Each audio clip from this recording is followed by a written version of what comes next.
आज की इस चर्चा में हम एक बेहद दिलचस्प कहानी की गहराइयों में उतरेंगे। एक ऐसी क्लासिक कहानी जो दिखाती है कि जब अटूट विश्वास और जमीनी हकीकत का आमना सामना होता है तो कैसी गजब की विडंबना पैदा होती है। एक बहुत ही दिलचस्प सवाल से शुरू करते हैं। क्या होता होगा जब किसी का आंख मूंद कर किया गया विश्वास किसी दूसरे इंसान की बिल्कुल निस्वार्थ और गुप्त मदद से टकराता है?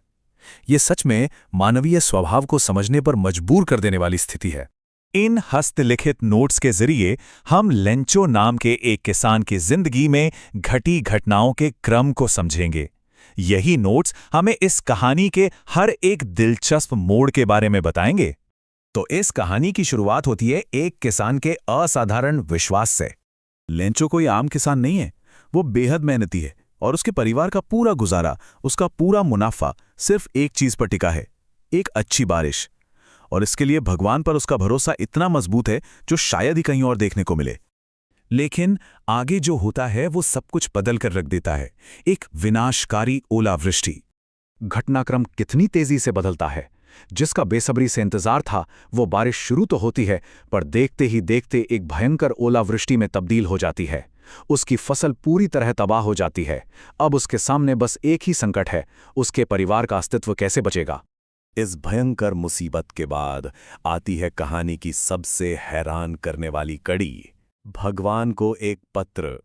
ऐसी स्थिति में कोई भी टूट जाए, लेकिन लेंचो हार नहीं मानता। उसका विश्वास उसे एक बेहद अजीब सा कदम उठाने पर मजबूर करता है। वो सीधे भगवान को एक चिट्ठी लिख डालता है। कोई कहावत नहीं, कोई रूपक नहीं, सीधे पोस्ट ऑफिस जाकर भगवान से आर्थिक मदद मांगता है ना हैरानी की बात।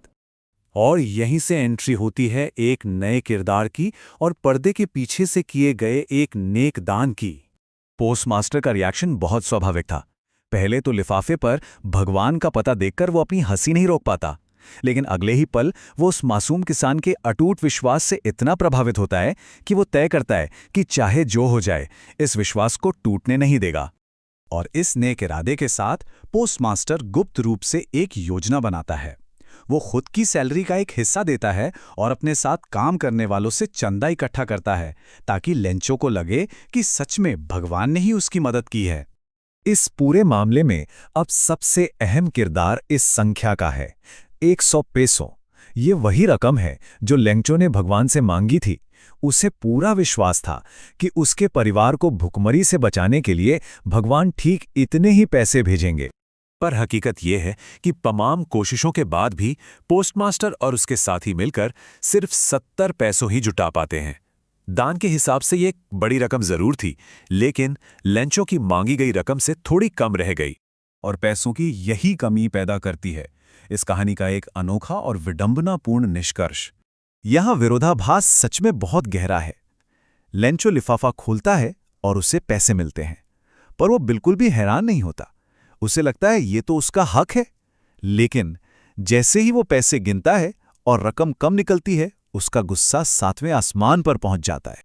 उसका तर्क था कि भगवान कभी गणित में गलती नहीं कर सकते, तो बचे हुए पैसे गए कहां?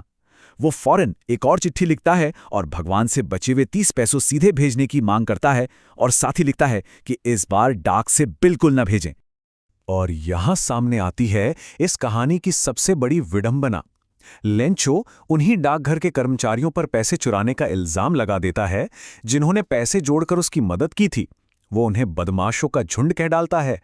जिसने मदद की वही उसकी नजरों में चोर बन गया। चलिए एक बार जल्दी से इस पूरे घटनाक्रम पर नजर डालते हैं। कैसे किसान का अटूट विश्वास, तबाह हुई फसल, भगवान को लिखा गया पत्र, पोस्टमास्टर की दयालुता और अंत में उस खूबसूरत नेक काम का एक चोरी के झूठे आरोप में बदल जाना। तो ये पूरी चर्चा हमें एक बहुत ही गहरे सवाल पर छोड़ जाती है। क्या कभी-कभी किसी चीज पर हमारा अत्यधिक और अंधा विश्वास हमारी आंखों पर ऐसी पट्टी बांध देता है कि हम अपने ठीक सामने मौजूद इंसानी दयालुता को देख ही नहीं पाते? ये वाकई में सोचने वाली बात है।